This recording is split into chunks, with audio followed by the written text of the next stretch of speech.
All right.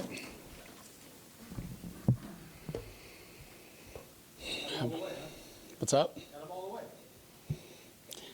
Fun times. Fun times. What did you learn? Anything specific tonight about your team? Yeah, I think that fourth quarter kind of embodied so much of what we've talked about, right? Like, I care so much about those guys in the locker room. Like, we're not going to pick and choose when we want to compete, and there's a lot out there that wasn't good enough tonight, right? And that are gonna. But we're down by 2 scores. Guys don't blink, go down, score, go for 2. We want our defense on the field in a 2-minute situation, and they didn't blink and made the opportunities. And so there's so much to be proud of for those guys. Some of those guys might not even play football again, and I wanted to make sure they did everything they can to play good football. And so learned a lot about just the mindset of both our starters, just how they were on the sidelines, but just the makeup of the football team. You stuck with Michelle all night. You said the other day that they both play one to change your mind on that. Yeah, I wanted them all to start, right? Josh started around game 1, Kyle started game 2, and I wanted Shane, but just kind of in the flow of the game, like Shane's the one quarterback that hasn't gotten as much preseason time through the years, right? He got hurt a couple years ago and played all of Tampa last year, and it was like the way the game was kind of flowing, I was like, I kind of want to just keep him rolling with it. And so I've seen a lot of those guys, and obviously there'll be some roster decisions in the next couple of days. Given that he hasn't had a lot of preseason action this time, how cool is it to see him lead that big in the drive? Yeah, it's awesome, right? That's what,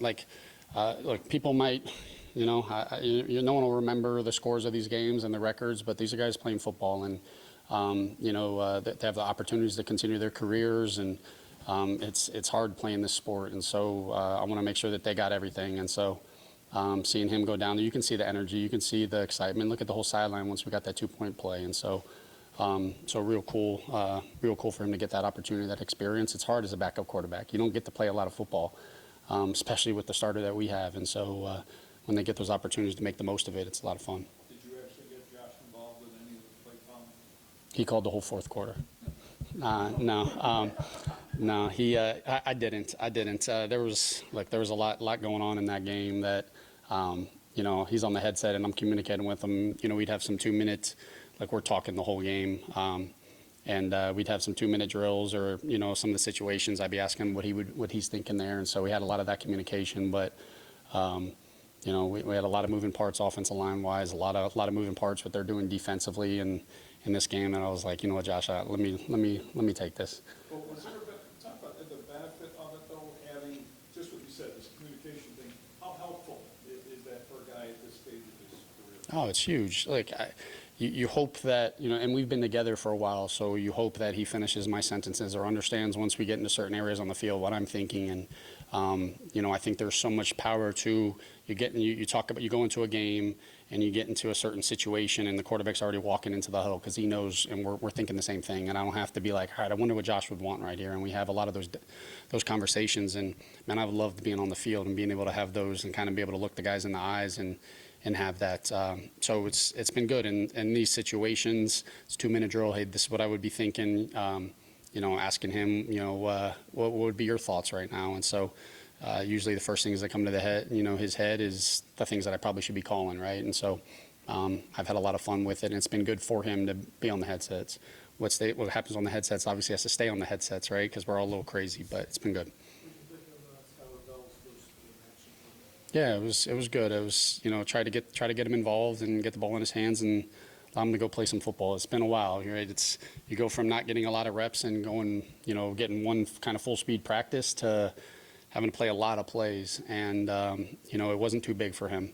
And I thought that was a huge takeaway. There's going to be a lot of things that he's going to naturally want to clean up, but I called the little sweep to him, and the play before, we threw him a ball, and it was last, like, getting back to the huddle, and I was like, I don't know if this is a great call, seeing him barely make it back to the huddle, and but once the ball got in his hands, you felt the speed, and he made the most of it. It was a great block by Pettis, but yeah, it was good. It was good to get him back out there, that's for sure. Coach, did you see enough of those? What's up? What went into your decision to play next? Yeah, I think I talked about this before, but like you go to these. It was my first owner meetings, and you talk about the impact of guys playing in preseason games. in terms of what that looks like from a medical standpoint the first month of the season. And some of that also is how many games they've played in their career. And I thought it was important for Maxwell. Hasn't had an opportunity, coming off a rookie year, didn't get to play a preseason game, missed some time last year, and then not being able to get in the red blue, not being able to get the preseason game in here. I thought it was just good for him to just be able to come out, go through it, get a feel of the environment, the game, and all of that. And so that was the biggest reason for it. Is there a competition for that number 2 job with He's our starting corner. He's our starting corner. Maxwell's got exactly what we look for in a corner, and I was excited for him to be back out playing football. And as always, there's a reason you're out there, and that's why we want to get out there. And I know he had the missed tackle, and that's why we're practicing, right? That's why you go through the preseason to feel that, to be able to clean that stuff up that some guys had preseason 1 and have had those opportunities. So, no, he's our guy, and we're fortunate of who we got. No, you're good, man. Did you get to see enough of those situational game situations that you like to see during preseason? Yeah, I mean, we've been fortunate that we're in a lot, and we're calling the same call sheets for a couple games, right? We're not doing maybe a lot of our situational calls that we'd have in the season, right? But seeing just the guys do the little things of how they're handling a 2-minute drill, both offensively, defensively, and just operation from a coaches to players and them understanding it. I thought as much as we can, and look, the live bullets will really start happening in a couple weeks. Coach, what's the message to Bills Mafia? Preseason's over. They've gotten to see this new stadium. Let's go to the season. What's the message? The message is let's just figure out what we got to do tomorrow, and just continue to have the competitive stamina. And look, I understand what comes with it. And now it's a season, everybody's excited, but this weekend's not fun for me. What's about to happen, but just continuing to have the competitive stamina to just it's a life and a lifestyle, and just reset and be ready to go. And in a couple weeks we'll be ready. How would you assess just Mitch and Tommy, the way they both kind of alternated tonight? Yeah, it's tough, right? You got two punters having to alternate and trade off and kind of roll with it. Obviously Mitch is going to want the one back. The one he kicked before was a really nice one that obviously we were in a legal formation.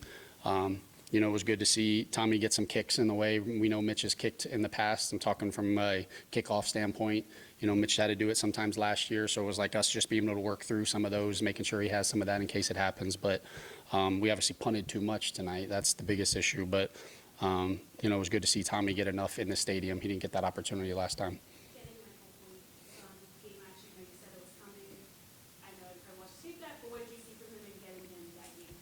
Yeah, I mean, he was a captain for the game. I'm so proud of how he's handled just coming back and playing football. That's hard, and Dwayne Carter had to go through that his first week. There's a lot of emotions to it, and he was a game captain and wanted to try to find a way to trick him at the coin toss. That's just who he is. But he was just so excited to be able to play football, and it was important to him to get some play time before he was going. And I'd be lying to you if I'd be able to see exactly how he played.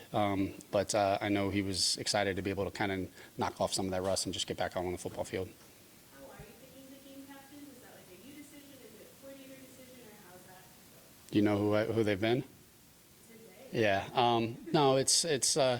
I think it's some of it is guys that have been here. Some of it is I know Shane was starting today, and Reed's obviously been here for a while, and Hoyt's finally getting back on the football field. So there's rhyme and reasons as we go. We'll have captains. We'll pick captains as we go once the team's all together. But some guys I know don't ever want to go out for a coin toss, right? So it's and who's making those decisions and actually communicating that goes into it. So I'm figuring it all out. Awesome. Thank you, guys.